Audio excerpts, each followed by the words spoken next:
Digging in at the border, I'm Kevin Cirilli. It's time for the Daily Debrief. Let's get right to it. The Senate is sticking around this week in hopes of hammering out an aid package for Ukraine. But talks are not going well at all. Border security remains the major sticking point. This is not immigration reform. They're basically working diligently on just securing the border. The bottom line here is we feel like we're being jammed. We're not anywhere close to a deal. It'll go into next year. It's that comment right there, my friends, that spells big trouble for Ukrainian President Volodymyr Zelensky. Some Republicans feel like any sort of compromise is a bad deal, and they are pushing to delay a decision until the House returns January 8th. President Biden is asking for more than $60 billion in aid for Ukraine's military, but Republicans see immigration as a serious threat domestically. And the migrant surge at the border is so bad that government officials temporarily suspended operations at the international railway crossings in Texas. The supplemental aid deal and border security are two very thorny issues. And joining us now is my friend and colleague, Kate Martell. She is the author of The Hill's 1230 Report, my go-to midday newsletter. Kate, Texas authorities closing 2 rail entry points at Eagle Pass. What impact is that having on the border talks here in Washington? Yeah, it should have an impact on the border talks, Kevin, because, we haven't had many updates in the border talks. Over the weekend, the White House and the Senate spent the entire time trying to negotiate the framework, and they're still so far from being able to have a deal. I think the chances of us having a deal in this week are probably close to zero. And so when you have updates like this will bring it to the forefront again. And I think hopefully draw more attention and get more headlines and probably give lawmakers a little bit more pressure so that they can hopefully find a deal and hammer something out before the holidays. Have Republicans been able to get any moderate Democrats on their side on this issue? Actually, yes, there are a few moderate Democrats, such as Joe Manchin, Mark Warner, and a few border state Democrats, I think, that are, that acknowledge that there is a crisis on the border and they know that something needs to happen. And they seem to be on their side. The problem, I think, the stickier part within the Democratic Party is that the Latino caucus members are so vehemently against what is happening with these border talks negotiations, and they really don't seem to like how harsh that they argue that some of these provisions would be. So that's the real argument, but it's now turning into a Dem on Dem fight more so than a Dem on Republican fight. So meanwhile, switching gears to the Middle East, what pressure are lawmakers putting on Israel and Hamas to bring about some sort of agreement in the Middle East? Yeah, there's, I think, a lot of pressure that's happening within the Middle East. And, the fact that we're having these talks and knowing that this aid is tied to them is really keeping it on the forefront. President Biden has been in a thorny situation, considering he's losing, I think, the demographic of some young Democrats that don't like, how pro-Israel that they argue he's been. So I think that's adding even more pressure, which I think, to tie it back to the talks, is why some of these talks are, involving more moderate Democrats, knowing that they're going to need support from the other side of the aisle. Kate, you also asked lawmakers for some lighthearted news. You asked them what their favorite holiday movies are. What can you come back with? What can you tell us? Okay, well, the most controversial is that Congressman Mike Collins from Georgia told me that Die Hard is his favorite holiday movie. It's not a holiday movie, though. It's not a holiday movie. Is it? It's absolutely, you should tell the congressman that he's absolutely wrong. It's not a holiday movie. I can tell you that none of my readers agree. I've been getting roasted by reader emails ever since 12:30. People really have strong opinions on it, and nobody agrees with you or me. Did anybody say Home Alone? Yes, we got a few Home Alone answers, but can you guess what the most popular answer would be? Well, that's one of mine. What do you think is the most popular? I mean, mine happens to be the correct answer here, that Buddy the Elf. What's your favorite color?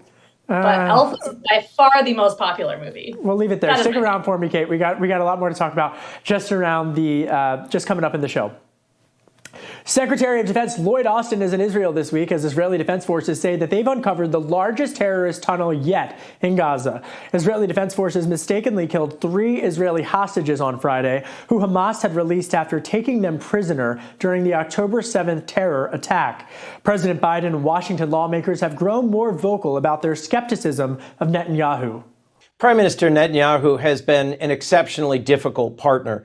What has been a real challenge is the big gap between most of us in Congress and the president, who believe a two-state solution is the only way forward, and Prime Minister Netanyahu, who has done everything he can to undermine a positive vision for peace for Israel.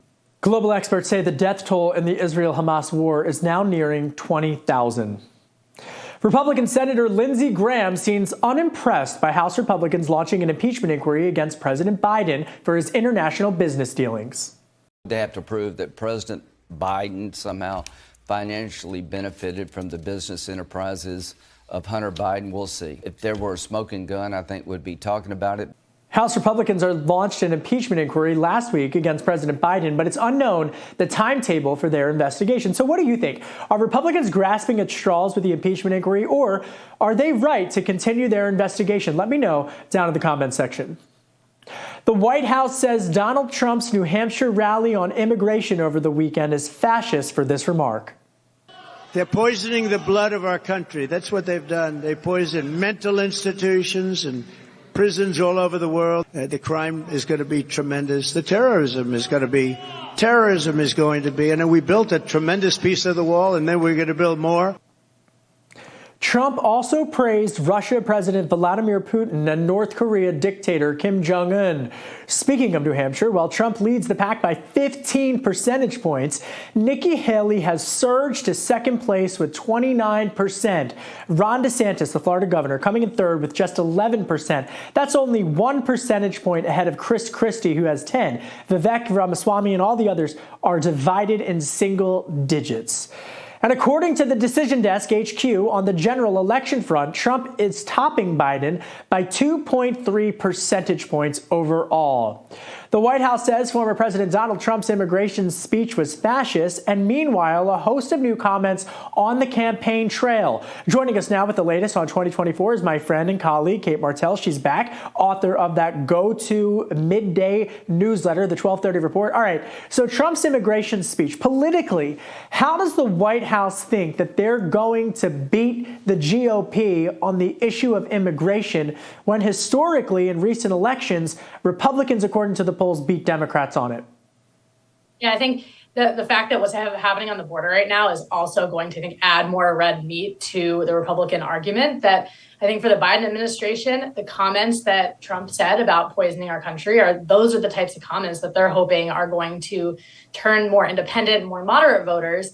While politically, I would argue that that type of comment is just such red meat for both sides that Democrats are really going to hone in on it and, talk about this is not a very welcoming or inviting way to talk about our country. And on the right, Republicans are arguing that, this is why we need to close down our borders, that we're having a lot of border security issues and we need to get a rein on immigration. So, I think the Biden administration is really going to hope that they can turn some of these moderate voters and use comments just like President Trump made last weekend. The crosstabs, though, amongst independent voters, according to the Decision Desk HQ, they illustrate that moderates are very concerned about immigration. It'll be interesting to see the new polls once they come out. Nikki Haley, can she catch Ron DeSantis in Iowa because she surpassed him in New Hampshire?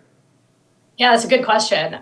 So far, it doesn't look like she could, but the fact that I think she had a really key endorsement in New Hampshire. Usually I don't think these endorsements mean a whole lot. By getting the endorsement of a very popular governor of New Hampshire, Chris Sununu, I think is going to give some momentum that I think could actually translate over into Iowa. It's her shot at the moment that she's surging and peaking at exactly the right time. We are 4 weeks from today is the Iowa caucuses. So she's, I think, going to do an all-out sprint. And the person she wants to go after is Ron DeSantis because he's considered this other anti-Trump candidate. And, at this point, she has, I think, a bit of a chance that she could catch up in Iowa, partially because she's having this major surge in New Hampshire. So Tim Scott, Senator Tim Scott, that's another endorsement up for grabs. Who's the pressure on Tim Scott to endorse? Trump, DeSantis, Haley? The fact that South Carolina is Haley's state, that's, I think, the people are watching out to see, is that who he could endorse? But I think that right now, all Republicans are courting him and hoping for these endorsements. While they don't move the needle on their own, I think altogether, you can have a little momentum shifts. So I think that while Scott's endorsement on his own might not do a whole lot, altogether, these little bits can move the needle. And I think that they're hoping that Nikki Haley's campaign is hoping that she can grab that. Yes or no, before I let you go, one word answer. Senator Scott endorses Nikki Haley. Yes. We'll leave it there. Kate Martell, author of the 1230 Report. If you live in the northern part of the U.S., you might be able to see the northern lights this week. That's because of a solar magnetic flare coming from the sun that has very real impacts here on Earth, according to the government Space Weather Service. Yes, the government has a space weather service. And last week, the government recorded the largest solar flare in about 6 years. It was so strong that it disrupted some radio frequencies here on Earth. As long as it doesn't impact Monday Night Football, I'm okay. Former New York City Mayor Rudy Giuliani might be on the hook for $148 million in the defamation case by 2 Georgia election workers. But can he afford it? And this past Friday, a jury determined he has to dole out $73 million to the mother-daughter duo suing him, and that's in addition to $75 million in punitive damages. A total his lawyer says that would be the end of him financially.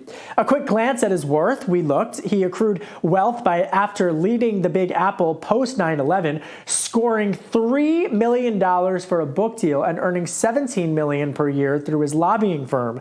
That's in addition to other cash grabs. So, can he afford it? His accountant will sure be busy. Republican Governor Glenn Youngkin is moving to restrict TikTok for anyone under the age of 18.